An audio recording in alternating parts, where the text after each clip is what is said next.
Chers amis, bonjour, bonjour à tous et à toutes, très chers élèves de la Yeshiva, présents, assidus, combattants, battants, Baruch Hashem, Ashrenu, Ashrenu, combien on doit être content d'être dans la Yeshiva de Rabbeinu, la Yeshiva des cordonniers. Merci mon Dieu. Merci mon Dieu.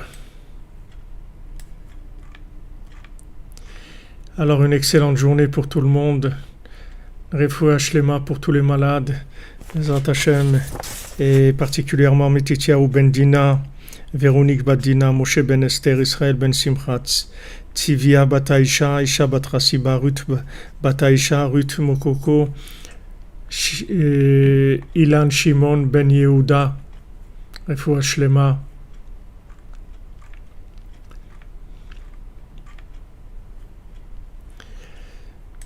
Qu'est-ce qu'il y avait encore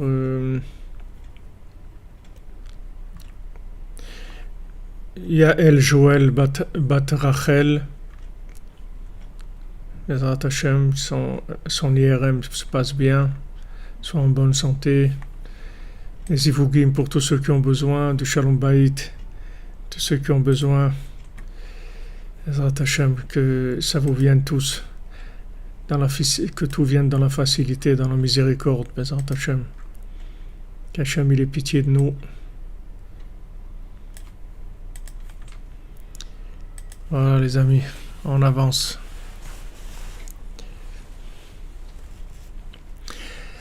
Alors on a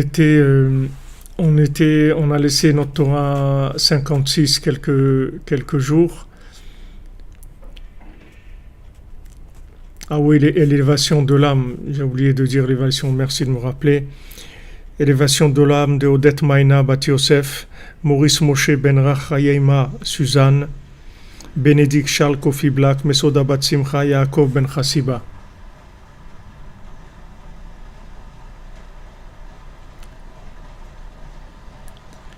Michael Sebag, merci, Tiskela Mitzvot. Avec le route de rester avec Rabbeinu toujours. Protection pour Danny Meyer, Ben Joël Sultana. Eilul Nishmat Joël Yochevet Bat Mazal Tov. Joël Yochevet Bat Mazal Tov.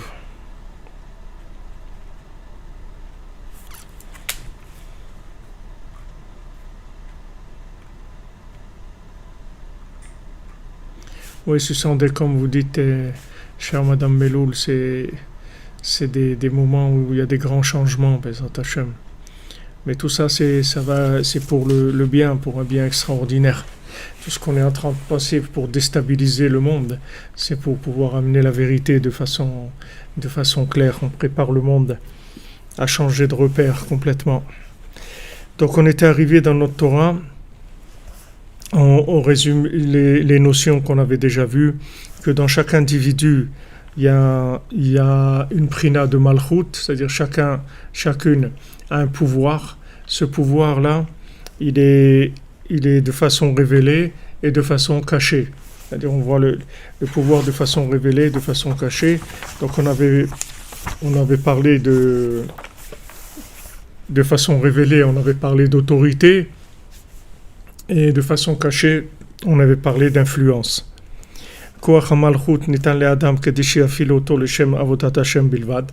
Maintenant, le pouvoir qu'on a donné à chacun, à chacune, c'est uniquement pour le mettre au service divin.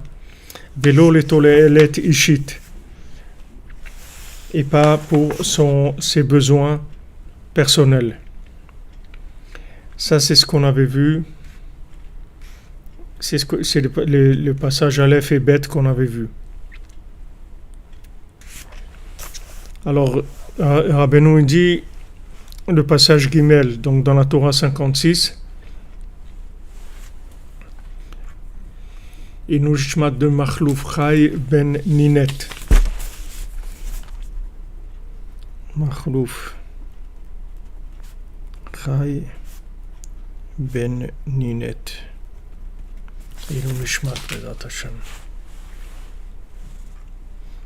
Merci à vous, merci d'être présent. Alors, on est dans la Torah 56, le passage Gimel, d'accord? Rabbeinu il dit Tzarich lehamshich arichot yamin letoch hamalchut.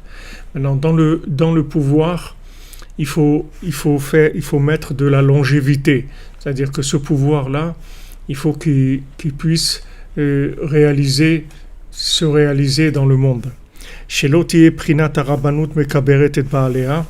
Que maintenant le pouvoir ne soit pas comme le pouvoir qui enterre celui qui l'a.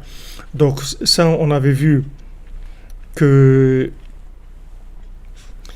de faire attention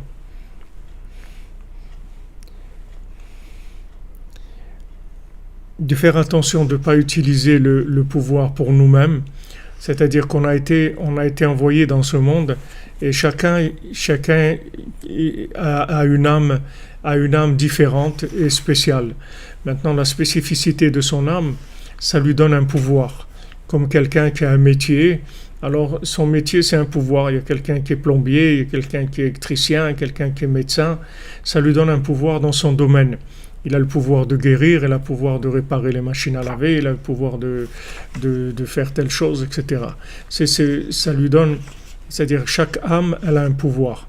Maintenant, il faut faire attention que ce pouvoir, il soit pas utilisé à nos besoins personnels. C'est-à-dire qu'on n'utilise pas le pouvoir pour construire notre ego, mais qu'on utilise le pouvoir pour révéler Hachem dans le monde.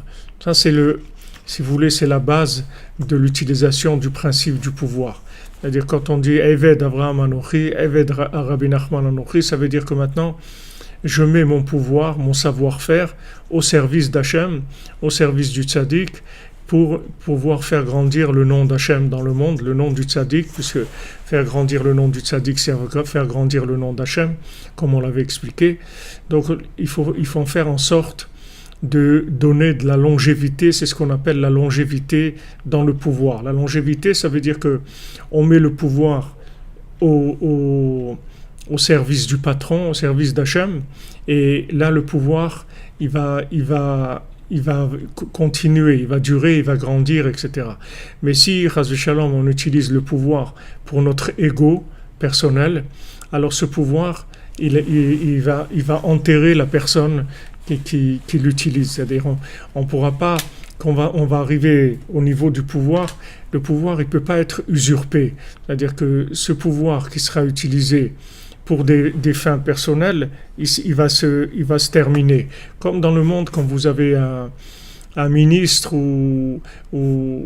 qui utilise son poste pour ses besoins personnels, en favorisant des devis d'entreprise ou tous ces scandales qu'on entend, ça fait sauter les gens, ça les enterre, c'est-à-dire ça les enterre, c'est-à-dire ça leur enlève tout le pouvoir qu'ils ont. C'est-à-dire qu'ils vont perdre complètement le pouvoir. Après, ils sont perdus. C'est-à-dire ils ont perdu tout ce qu'ils avaient parce qu'ils peuvent plus exprimer leur pouvoir. Merci Aaron pour ta tzedaka, mais pour le Mishkan. Amen. Que le tzaddik il ramène le monde vers Hachem. Amen. Kenny Ratson, une bonne année pour toi et ta famille, Bezat Hachem. Donc, si vous voulez, on peut pas usurper le pouvoir d'Hachem. C'est-à-dire, si on met pas de notre pouvoir qui nous a été donné par Hachem, qui est une partie d'Hachem, parce que notre âme, la vie vient d'Hachem, c'est une partie d'Hachem. Donc maintenant, si ça, on le met pas à son service, alors cette chose-là, elle va nous enterrer, c'est-à-dire elle se retourne contre nous, et elle met fin en fait au pouvoir. Après, la personne, elle devient, quand elle a plus de pouvoir, elle devient esclave. Elle est plus dans le système des gens qui sont les enfants du roi. Elle devient enfant de la servante, c'est-à-dire qu'elle est obligée de se mettre derrière des systèmes et devenir esclave d'un système parce qu'elle a perdu son pouvoir. Donc Rabbeinu, il nous prévient sur le fonctionnement de ce pouvoir-là. C'est-à-dire, si vous voulez que votre pouvoir se réalise, s'optimise, arrive au maximum, il faut le mettre au service du patron.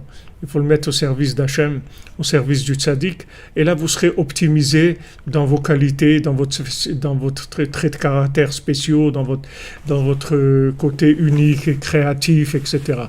Maintenant, si on met notre spécificité à notre service à nous, pour montrer notre ego, pour tirer des profits personnels, donc ça amène à ce que la personne, Chas v'Shalom, c'est, comme on dit, Rabbanout, mais Kaveret et Baalea, c'est-à-dire la Rabbanout, le fait de vouloir diriger pour soi-même, ça enterre la personne qui la possède. Et comme vous voyez tous ces gens-là, qui sont éjectés des systèmes du pouvoir parce qu'ils ont pris le pouvoir pour eux personnellement. Donc je vous donne un exemple dans le monde, bien que tous les systèmes de république et tout, c'est tous des systèmes comme ça. c'est des systèmes d'ego, mais dans ce système d'ego, il y a toujours des hauts et des bas. Il y a des gens qui sont plus ou moins sincères dans le système, et il y a des gens qui sont vraiment, qui attendaient d'avoir ce poste pour pouvoir en profiter pour eux, faire profiter leur famille avec des milliers d'heures de travail qui n'ont jamais été faites et qui ont été payées royalement par l'État, etc. Tous les scandales qu'on peut entendre, ce sont des gens que le pouvoir, en fait, il les a enterrés. Et après, ces gens-là, ils deviennent des esclaves. C'est-à-dire, ils perdent leur liberté, en fait.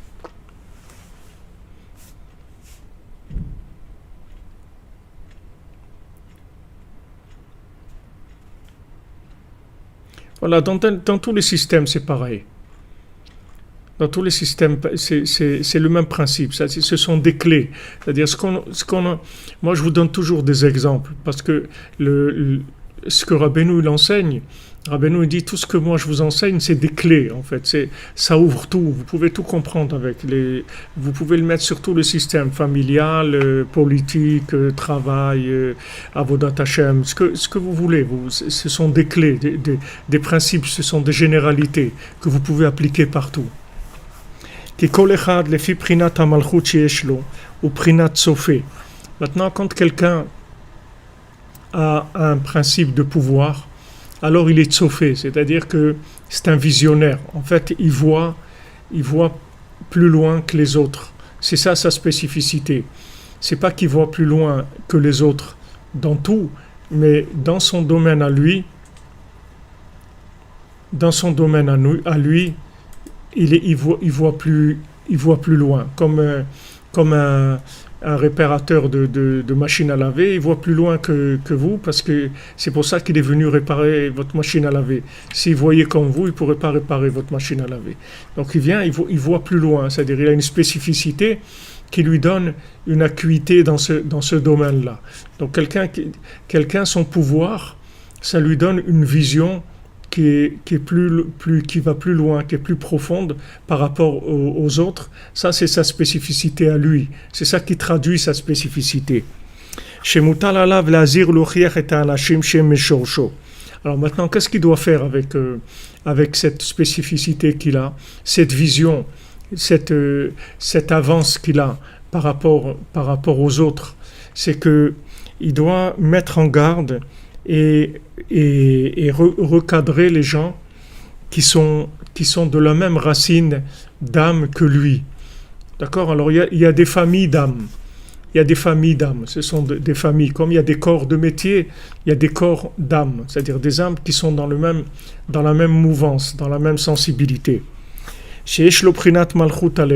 Donc maintenant, chaque personne, comme on l'avait vu, il va avoir un pouvoir, soit sur sa famille, soit c'est un prince de 1000, ou un prince de 100, ou un prince de 50, ou un prince de 10. C'est-à-dire qu'il va avoir un pouvoir. La plupart des gens, le minimum qu'ils ont, c'est un pouvoir sur leur famille. Et des fois, ça va plus loin. C'est-à-dire qu'ils ont le pouvoir sur d'autres gens. Ce pouvoir-là, c'est pour recadrer les gens. C'est-à-dire les remettre sur le droit chemin. Ça, c'est son devoir. C'est pour ça qu'il a ce pouvoir-là. Il a ce pouvoir-là d'abord pour lui, pour se rapprocher d'Hachem avec sa spécialité à lui, mais aussi il doit en faire profiter tous les gens qui dépendent de lui. Parce que dans les groupes d'âmes, il y a des degrés. C'est-à-dire vous avez un groupe d'âmes qui est... Il y a que 600 000 âmes à la base, mais ces 600 000 âmes, elles sont séparées en parties d'âmes. Donc ça donne après des millions et des milliards d'âmes qui viennent d'une seule âme à la base. Maintenant, dans ce groupe d'âmes, il y a des gens qui sont plus avancés que d'autres et qui sont là pour échanger, c'est-à-dire remettre les gens à leur place, les aider. Et en fait, il n'y a que eux qui peuvent les aider, ou bien le tzaddik, parce que le tzaddik, il a toutes les âmes chez lui. Mais soit c'est le tzaddik qui les aide, soit le tzaddik lui-même, il passe par un des chefs de groupe, et ce chef de groupe, c'est lui qui va s'occuper des âmes qui dépendent de lui, parce qu'il a le langage, puisque c'est un corps de métier, si vous voulez, c'est un corps de sensibilité, un corps d'affinité, un groupe de gens qui ont les mêmes affinités, qui ont le même langage.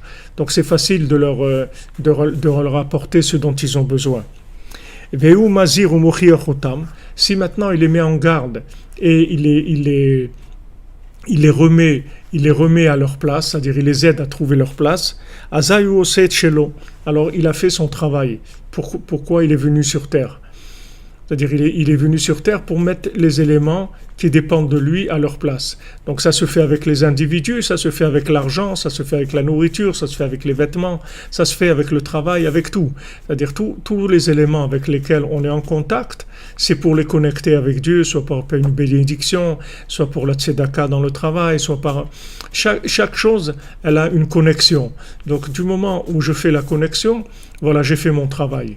C'est-à-dire que les gens qui sont sous mon influence, alors il y avait, je vous le rappelle, on avait parlé au début, il y avait deux sortes de pouvoir. Il y a le pouvoir qui est de l'autorité et il y a le pouvoir qui est de l'influence. C'est-à-dire il y a des fois où on peut avoir autorité, c'est-à-dire que les gens sont soumis, c'est-à-dire à notre façon de voir, ils nous écoutent. Alors s'ils nous écoutent, on peut utiliser l'autorité, on dit voilà, tu fais comme ça, comme ça. Comment on veut savoir s'ils nous écoutent? C'est s'ils nous demandent. S'ils nous demandent rien, ça veut dire qu'ils ne sont pas prêts à nous écouter, ils veulent s'écouter eux-mêmes. Donc on switch sur une autre façon de communiquer, c'est l'influence. Alors l'influence, elle se fait par l'amour, elle se fait par la prière, elle se fait par des pidyon, c'est-à-dire on donne de la tzedaka pour telle personne, on prie pour telle personne, on va influencer par d'autres canaux. Mais si la personne nous demande, est à l'écoute et est prête à recevoir, elle nous demande un conseil, elle nous demande de l'aider, etc., alors à ce moment-là, on peut utiliser ce qui s'appelle l'autorité. C'est un mot qui est peut-être un peu dur, mais on peut utiliser le pouvoir autoritaire, c'est-à-dire voilà, tu fais comme ça, comme ça, comme ça. Ok, si elle demande. Maintenant, si la personne, elle ne demande pas, donc on ne va pas s'aventurer à lui dire quoi faire, parce que non seulement elle ne va pas nous écouter, mais en plus elle risque de se mettre en colère et de couper les ponts avec nous et qu'on puisse même plus l'influencer de façon cachée. Donc ce qu'on doit préserver toujours, c'est le contact, l'amitié, ça c'est au-dessus de tout. Et c'est ça, il faut le préserver tout le temps. Et il faut faire attention de pas, avec trop d'autorité, de pas casser l'amitié. Parce que si on utilise l'autorité et que cette autorité elle a cassé l'amitié, on n'a rien gagné. Donc si vous voulez, on cherche le niveau d'autorité qui est acceptable par la personne dont on est responsable, et on lui donne de l'autorité par rapport, on est autoritaire par rapport à ce qu'elle demande. Parce que quand elle demande, ça veut dire qu'elle est prête à écouter, donc on va lui dire quoi faire. Maintenant, si elle ne demande pas, on switch sur le deuxième système d'influence. C'est de l'influence qui a l'air passive extérieurement, mais qui n'est pas passive du tout. C'est-à-dire on s'adresse à l'âme directement, on ne passe pas par le cerveau de la personne, ni par son caractère. On va travailler sur... on va travailler sur l'âme directement, d'accord?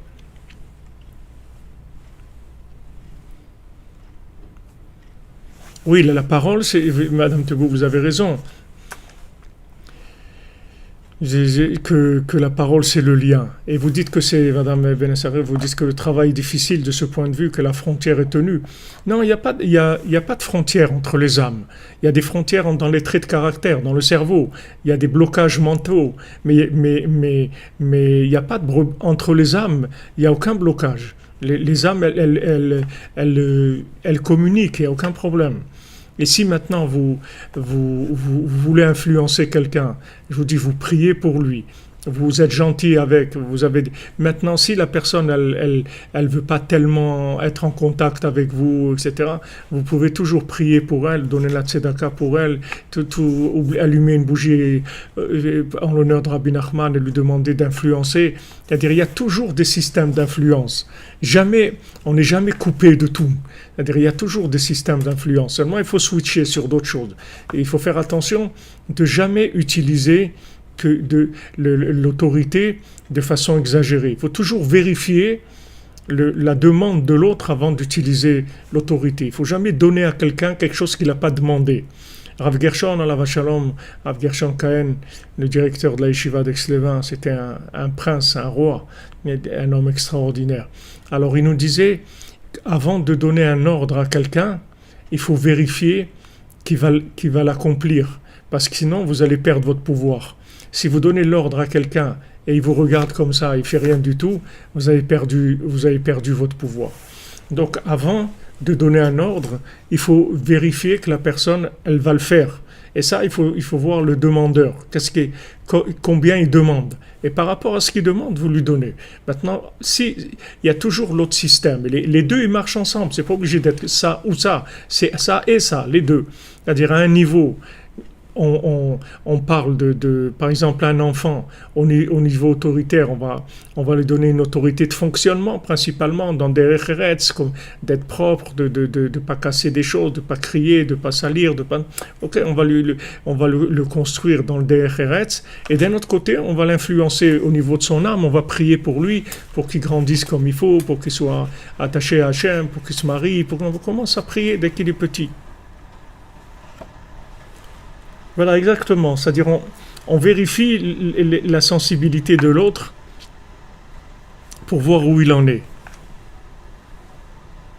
Oui, quand vous dites, Naïma, c'est avec les ados, vous voyez tout de suite si vous les mettez ados ou pas. C'est sûr qu'avec les ados, on voit tout de suite. C'est-à-dire, mais c'est vraiment pas difficile à faire. Si vous aimez les gens, c'est pas difficile à faire. Si vous aimez la personne, c'est vraiment pas difficile parce que vous trouvez tout de suite son récipient. Des fois, les gens, ils ont des tout petits récipients, tout petits, vraiment minuscules. C'est-à-dire, à peine, vous pouvez juste parler avec eux gentiment et vous pouvez pas en placer une, comme on dit. Si elle a la moindre autorité et tout, la personne, elle craque tout de suite. Donc là, vous utilisez l'influence du cœur, vous utilisez si vous voulez, c'est pas le bouche à bouche, mais c'est le cœur à cœur. C'est-à-dire, par l'amitié, par le contact du cœur, vous lui transmettez des choses et vous priez pour la personne pour qu'elle réussisse, tout ce que vous devez faire pour elle. Mais en fait, c'est votre responsabilité. Rabbeinu ici, il parle d'une responsabilité, il ne parle pas de prosélytisme. Il parle d'une responsabilité, c'est-à-dire qu'on est chacun et chacune responsable des âmes qui dépendent de nous. Maintenant, d'où je sais qui est-ce qui dépend de moi. Alors, Rabbeinu, il va nous expliquer aussi, il va nous donner plus d'ouverture pour savoir comment ça fonctionne. Azaï ou Oset Shelo, donc s'il fait ça, s'il les met en garde et il les met sur le bon chemin, il a fait ce qu'il avait à faire. Umatzil et Nafsho, il a sauvé son âme, c'est-à-dire que maintenant, du moment où on est responsable, c'est-à-dire on doit payer pour eux, comme si vous avez des enfants, s'ils cassent la vitre du voisin, alors il faut faire marcher votre assurance ou un truc, mais en tout cas vous êtes responsable tant qu'ils ne sont pas majeurs. Donc pour toutes les âmes qui dépendent de nous, on a une responsabilité. Comme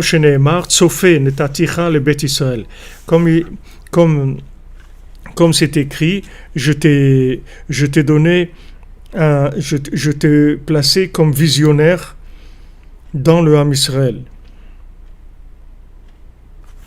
C'est-à-dire, je t'ai donné une fonction de visionnaire, et avec ça, tu dois t'occuper de.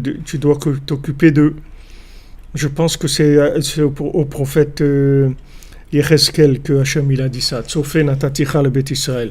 Je t'ai rendu prophète dans la maison d'Israël. Donc cette prophétie, si vous voulez, il y a la prophétie, la grande prophétie des grands prophètes qui ont emmené Yecheskel ou Yeshua, ou tous les prophètes qui ont emmené dans le monde des visions qui concernaient tout le monde, mais chacun à son niveau, chacune à son niveau. Là, sa prophétie, c'est quoi? C'est sa spécialité qui est toujours un pas d'avance par rapport aux autres. C'est-à-dire, elle a toujours une avance dans son domaine, parce que c'est son domaine, par rapport aux autres qui dépendent d'elle. Donc, elle a une responsabilité de transmettre sa vision aux autres, c'est-à-dire d'utiliser sa vision pour aider les autres. Et ça va se faire, donc on a dit, de façon autoritaire, si les gens s'adressent à elle et directement, et sinon ça va se faire par une influence au niveau des âmes. Ve'ata kizar tarasha velosha mirisho. Maintenant, si toi tu mets en garde le mécréant et il fait pas de tchouva, hu be'avono yamut vata et nafshecha et salta. Lui, dans sa faute, il mourra et toi tu auras sauvé ton âme.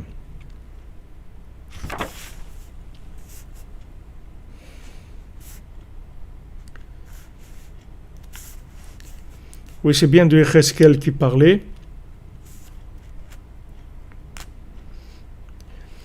Aval imenu mazir ou mochiach otam, azay haonesh alav. Mais si maintenant il les met pas en garde et il s'occupe pas d'eux, alors c'est lui qui sera responsable et c'est lui qui va payer à leur place. Valken harabanut mekaberet et baalea. C'est pour ça que la rabanut, c'est-à-dire le pouvoir, en fait, il enterre la personne. Qu'est-ce que ça veut dire qu'il enterre la personne? Ça veut dire que si elle ne l'utilise pas pour faire son véritable travail, c'est-à-dire communiquer avec les gens qui dépendent d'elle pour les faire avancer par rapport à sa vision qui est plus poussée que les autres, alors la personne, ça va l'enterrer, c'est-à-dire que maintenant, ça va se retourner contre elle, puisque maintenant, quelqu'un qui a utilisé son pouvoir pour son ego, non seulement maintenant il usurpe le pouvoir et il veut se développer lui-même, mais en plus il va payer le fait que tous les gens qui attendaient après lui pendant ce moment-là, il va payer pour eux. Comme dans quelqu'un qui est dans le gouvernement, qui fait des détournements de fonds, alors non seulement lui-même, il va être éjecté parce qu'il a un problème qu'il a mal utilisé son pouvoir, il devait pas faire ces choses-là, mais en plus, il doit payer pour tous les gens qui attendaient son service, c'est-à-dire son travail, et il n'a pas fait son travail, il s'est occupé de se monter son affaire à lui, mais il ne s'est pas occupé des gens qui dépendaient de lui. Donc c'est les deux aspects, si vous voulez, du pouvoir qui se retourne contre la personne. C'est-à-dire que d'un côté, si elle l'utilise pour son ego, ça veut dire qu'elle usurpe le pouvoir que Hachem lui a donné pour son besoin personnel, et il y a un manque à gagner pour les gens qui dépendent de lui. Donc ce manque à gagner aussi, il va falloir qu'il le paye. Non seulement il va payer qu'il usurpe le pouvoir, mais aussi le manque à gagner. ועל צריך לראות להמשיך אריכות ימים לתוך המלכות, דהיינו שיראה שיוכל להזליח אותם. Donc c'est pour ça qu'il doit attirer de la longévité dans son pouvoir, c'est-à-dire qu'il doit faire en sorte de les mettre en garde, s'occuper d'eux. Il peut pas les laisser tomber, il doit s'occuper d'eux. C'est-à-dire toutes les âmes qui dépendent de nous, on a l'obligation de s'occuper d'eux. Maintenant, vous voyez les grands comme Moshe Rabbeinu, que Hachem il le voit comme responsable du Ham Israël. Donc, Moshe Rabbeinu, il prend des décisions très fortes. Par exemple, il casse les tables de la loi. Et Hachem il lui dit je te remercie que tu as fait ça. C'est une grande responsabilité de Moshe Rabbeinu. Il prend les tables de la loi, il les casse. Il faut oser faire une chose comme ça. Hachem il donne les tables de la loi, de la Torah, avec tous les miracles et toutes les grandeurs et tout ce que représente la Torah. Et Moshe Rabbeinu il les casse. C'est-à-dire que c'est une responsabilité énorme. Mais il fait ça parce qu'il sait que cette vérité-là qu'il y a dans les tables de la loi, comme elle est présentée maintenant, elle est impossible à vivre pour le peuple. Donc ça va faire que des désastres. Donc il casse cette vérité-là, parce que cette vérité, elle n'est pas au niveau des gens. Elle n'est pas au niveau. Et là, Hachem, il le remercie et il lui donne des deuxièmes tables qui sont plus adaptées, plus faciles, c'est-à-dire plus viables. Donc ça, c'est, si vous voulez, à notre niveau, à nous, on a tous cette épreuve-là. C'est-à-dire des fois, on aime tellement les gens, on veut les voir tellement réussir qu'on fait de l'overdose. C'est-à-dire on en fait trop. Et ça entraîne que ça éloigne les gens. Au lieu de les rapprocher, ça les éloigne. Si vous dépassez la dose prescrite, ça détruit dans l'autorité. Donc même si vous aimez quelqu'un, il faut que vous mesuriez ses capacités à recevoir l'autorité. Et vous ne pouvez pas lui donner un brin de plus parce que ça va donner l'effet contraire automatiquement. Et après, vous passez sur l'autre côté, sur le côté influence, prière, etc. Amen, Bouchard Jouni. Vous avez raison. Réconciliation, Taïsa et Yaakov. C'est ça, c'est Amen. Bézant Hachem, qu'Hachem il vous bénisse, il vous donne tout ce que vous avez besoin. Vous voyez, puisque notre ami parle de Esav et Yaakov, c'est pareil, c'est-à-dire que il n'y a pas, entre Yaakov et Esav, il n'y a pas de possibilité de discuter du tout, parce que Esav il est très très énervé, mais ça n'empêche pas que Yaakov, de façon cachée, il rapproche Esav d'Hachem, tout le temps, mais ça se fait de façon cachée, par des influences très très cachées, qui ne se voient pas.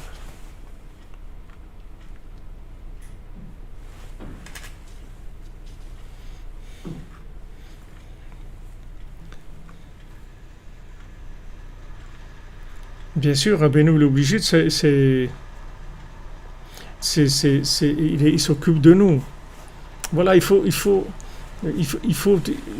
ouais, la maman juive, vous dites, c'est vrai, des fois, il y a la mère poule comme ça, mais c'est pas de la mère poule, parce que la mère poule, elle écrase pas l'œuf, mais des fois, la mère, elle écrase trop.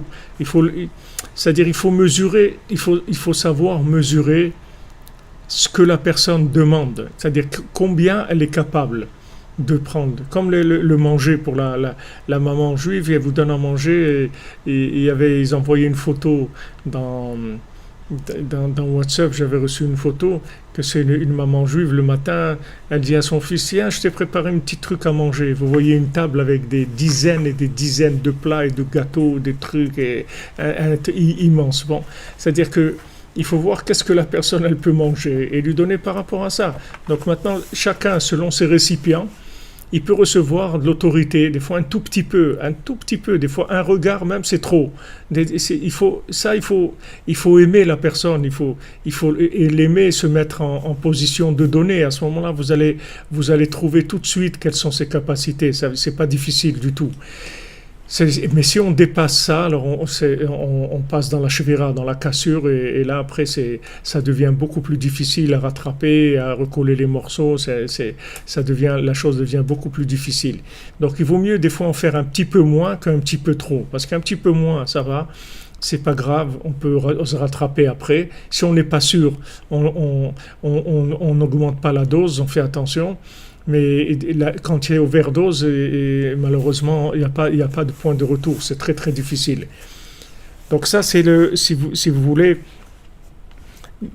chacun il doit faire en sorte d'utiliser son pouvoir au service des âmes qui dépendent de lui. En fait, c'est au service d'Hachem, mais son travail qu'il lui a donné, c'est de faire avancer les âmes qui dépendent de lui, et de ne pas utiliser son pouvoir pour lui-même. Donc s'il transgresse ça, il a deux problèmes. Premièrement, il a volé le pouvoir d'Hachem. Deuxièmement, il a privé les âmes de leur nourriture spirituelle. Et ça, c'est très grave. Et c'est pour ça que le monde est en retard. Parce que ceux qui sont en haut, ils font pas leur travail. C'est pas ceux qui sont en bas. Ceux qui sont en bas, ils n'ont pas de problème. On peut les tirer. Et un individu, on peut toujours le tirer. Rabbi Nathan, il a dit, comme je vous l'ai dit l'autre jour, Rabbi Nathan, il dit, quand le Maguide de Douvna, il a dit si le soufflet, il souffle sur une braise qui est éteinte complètement, il ne peut pas la rallumer. Alors Rabbi Nathan, il a dit, une braise éteinte complètement, en parlant d'un individu, ça n'existe pas. Un individu complètement éteint, ça n'existe pas. Si quelqu'un est vivant, c'est qu'il est allumé. Ça veut dire qu'il y a Hachem en lui. Même s'il est complètement à l'ouest, comme on dit, s'il est vivant, comme on dit, tant qu'il y a de la vie, il y a de l'espoir. C'est-à-dire, si la personne est vivante, ça veut dire que maintenant, elle est branchable, elle est connectable. À nous de trouver comment. Ça, c'est notre problème. Alors, Rabbi Nathan, il dit, les braises, elles sont toujours, il y a toujours une braise, elle est toujours allumée. Seulement, il faut savoir souffler, c'est tout. Il faut savoir orienter comment souffler. Si vous ne savez pas souffler, vous pouvez, Razvé Shalom, l'éteindre plus que de l'allumer. Il faut savoir souffler. Alors, savoir souffler, ça veut dire que d'abord, vous avez envie, vous aimez, parce que si vous n'aimez pas les gens de qui vous allez vous occuper, et si vous n'avez pas envie, c'est même pas la peine de commencer parce que ça ne marche pas. Donc, si vous aimez les gens et vous voulez vraiment qu'ils réussissent, pas par rapport à vous ou à eux, par rapport à Dieu, parce que c'est des créatures de Dieu, et vous ne voulez pas qu'elles restent perdues sur terre. Donc, du moment où la personne est vivante, ça veut dire que vous pouvez toujours la sauver. Quand quelqu'un est mort, alors il passe dans un autre système. Mais tant qu'elle est vivante, on peut toujours l'influencer. On peut toujours l'influencer. Si on ne peut pas, je vous dis, par l'autorité, alors par la prière, par l'amitié, par l'amour, le cœur, il communique tout le temps avec les gens que vous aimez. Quand vous aimez des gens, votre cœur, il communique tout le temps avec eux. Ça ne s'arrête jamais. L'amour, c'est un flux qui passe tout le temps. Et à travers ça, vous pouvez passer toutes les influences. Vous-même, vous travaillez sur vous-même et les gens, ils vont ressentir ça. Les gens, ils vont ressentir ça. Rabbeinu, il amène ça dans la Torah sur Elul. Il dit maintenant, et levavra, vet levav zavracha. Rabbeinu, il dit, quand ton cœur est celui de ceux qui dépendent de toi. C'est-à-dire que quand maintenant tu vas enlever le prépuce de ton cœur, automatiquement ça va avoir une influence sur les gens qui dépendent de toi. Donc ça c'est un travail personnel, c'est-à-dire c'est sûr que nous-mêmes on doit travailler sur nous de manière à purifier notre cœur pour qu'il éclaire les autres. Et le monde, si vous voulez, c'est comme une pyramide. Il y a des gens qui sont en haut, c'est-à-dire que c'est des gens qui détiennent les clés spirituelles du monde parce qu'ils ont des influences. Ils ont des influences sur les autres. Et ces gens-là, ils doivent faire leur travail. Parce que s'ils ne travaillent pas, ceux d'en bas, ils sont asphyxiés, ils ne reçoivent rien du tout. Donc il y a un travail sur eux-mêmes, il y a un travail, les dirigeants, ils doivent travailler sur eux-mêmes, et ils doivent ouvrir leur cœur et prendre leurs responsabilités. Ils doivent prendre des responsabilités. Hachem, il dit à mon cher Rabbeinu, tout ce que je t'ai donné, c'est que pour servir le Ham Israël. C'est tout. Klum natati lecha gdula ela bishvil Israël. Toute la grandeur que je t'ai donnée, c'est uniquement pour que tu t'occupes d'eux, c'est tout. Comme on a vu David Amelech, il était berger des moutons, et après il est devenu berger du Ham Israël. Mais c'était un homme qui savait diriger un troupeau, il savait comment faire avec le peuple. Ça, c'était, si vous voulez, c'est sa place de roi. C'est sa place de roi et il savait exactement ce qu'il fallait à chacun et il discutait tous les jours avec les dirigeants. Tous les matins, il y avait tous les dirigeants des communautés qui venaient le voir et ils avaient une réunion tous les matins, ils discutaient et ils demandaient des conseils au roi. Et le roi, il donnait des directives, etc. Après, ça passait des dirigeants dans la communauté, etc. Donc, les responsables, si vous voulez, c'est toujours les gens qui sont en haut, c'est pas les gens qui sont en bas. Les gens qui sont en bas, ils sont en attente de quelque chose. Maintenant, vous dites, ouais, mais celui d'en bas, il doit faire un effort, etc. Voilà, il a fait un effort, c'est qu'il est vivant, il ne s'est pas suicidé. C'est ça, voilà l'effort qu'il fait. Il est là, c'est tout. Il est là, il est en attente, il est en salle d'attente, il attend que quelqu'un vienne le chercher. Maintenant, si vous avez les mots pour lui, alors vous le sortez, c'est tout. Et si vous vous occupez pas de lui, il reste là-bas, c'est tout. Il n'a pas, parce que ce sont des familles d'âmes. Il y a les gens dépendent les uns des autres. Alors Rabbeinu, il demande maintenant, comment, il pose la question, Rabbeinu dit comment c'est possible de pouvoir mettre en garde et mettre les gens à leur place. Premièrement, il ne sait pas qu'est-ce qu'ils ont besoin. Il ne sait pas de quoi ils ont besoin. Premièrement, s'ils sont à côté de lui, il ne sait pas toujours qu'est-ce qu'il faut leur dire. Il ne sait pas. Et d'un autre côté, peut-être qu'ils sont loin, il ne les connaît même pas des fois. Les gens qui dépendent de lui, il ne sait même pas qui c'est. Donc comment il va s'occuper d'eux? Donc on a besoin de da'at, on a besoin de la conscience qui va nous permettre de remettre ces gens-là à leur place.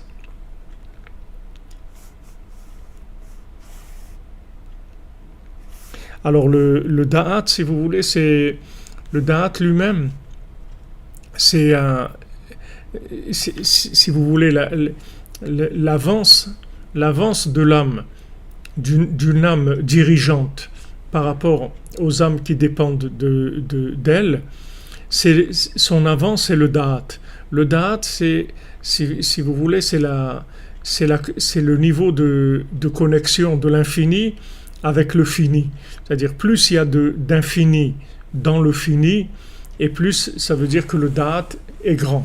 C'est-à-dire, le da'at, c'est quelque chose qui lie des éléments que normalement, ils sont pas associables.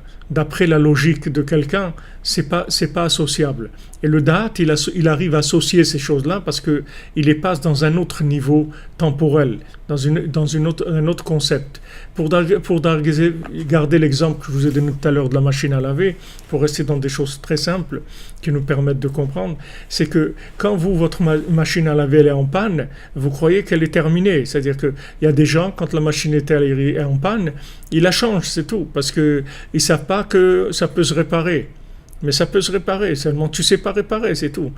Maintenant, qu'est-ce que c'est quelqu'un qui sait réparer? C'est quelqu'un qui vient, qui connaît qui connaît tout le fonctionnement de la machine, mais pas qu'appuyer sur les boutons, lavage et essorage. Lui, il sait l'intérieur, comment il fonctionne. C'est-à-dire, il a un da'at, il a une connaissance du fonctionnement de la chose, il vit cette chose-là, donc il est capable de réparer. Donc toute personne qui est en avance par rapport aux autres, elle s'appelle qu'elle a plus de da'at, c'est-à-dire elle a plus de conscience, elle a plus de connaissances concrètes, si vous voulez. Elle a une avance dans le lien entre le côté infini et le côté fini. Et à ce moment-là, elle peut aider la personne. Mais si on se trouve dans le même niveau, on peut pas s'aider parce qu'il n'y a pas de solution à notre problème. La solution du problème vient toujours d'un endroit plus élevé. Elle vient pas dans l'endroit où on se trouve, il n'y a pas de solution. C'est-à-dire qu'il faut toujours que la solution vienne de quelqu'un qui est plus avancé que nous.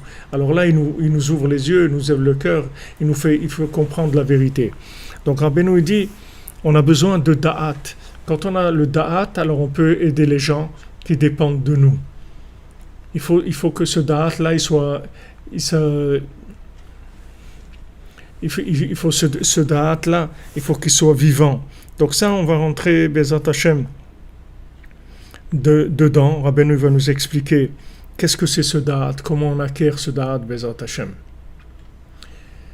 Voilà les amis, on a avancé.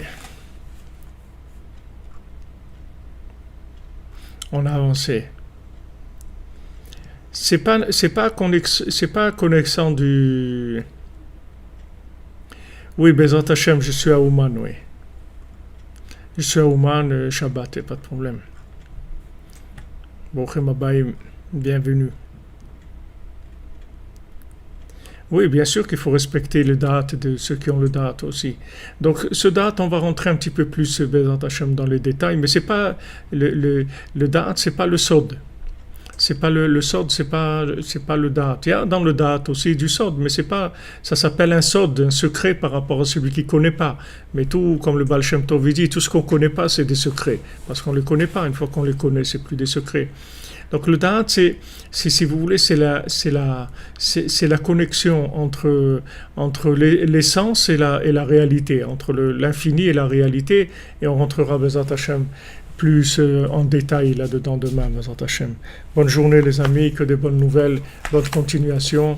On se retrouve à 4h pour les Sipurim Masiot.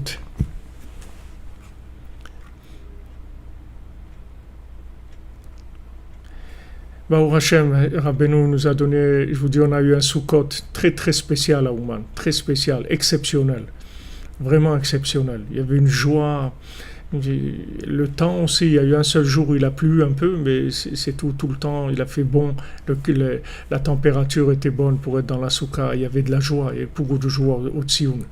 On voit que tout ce qu'il y a eu comme difficulté et tout, ça a beaucoup aplani les gens, ça a ouvert le cœur des gens. Le fait qu'il y a eu tous ces blocages dans les frontières, que les gens aussi à Ouman, ils étaient seuls, ils n'avaient pas leur famille, leurs amis et tout, ça a beaucoup donné ça a baissé beaucoup l'orgueil des gens, ça a permis de danser tous ensemble et d'être vraiment tous Besimcha, Be'ardout et tout. C'était exceptionnel, ça a été un Sukkot exceptionnel. Donc Bezat Hashem, ça va être une très très bonne année puisque Sukkot c'est Shmini Atzeret, Simchat Torah, c'est là où on retient toutes les bénédictions qu'il y a eu depuis le mois d'Elul, le Rosh Hashanah, et Kippour, etc. Sukkot, donc ça va être une année de grande bénédiction, Bezat Hashem. Il y aura beaucoup de belles choses.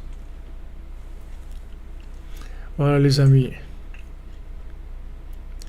Bonne journée.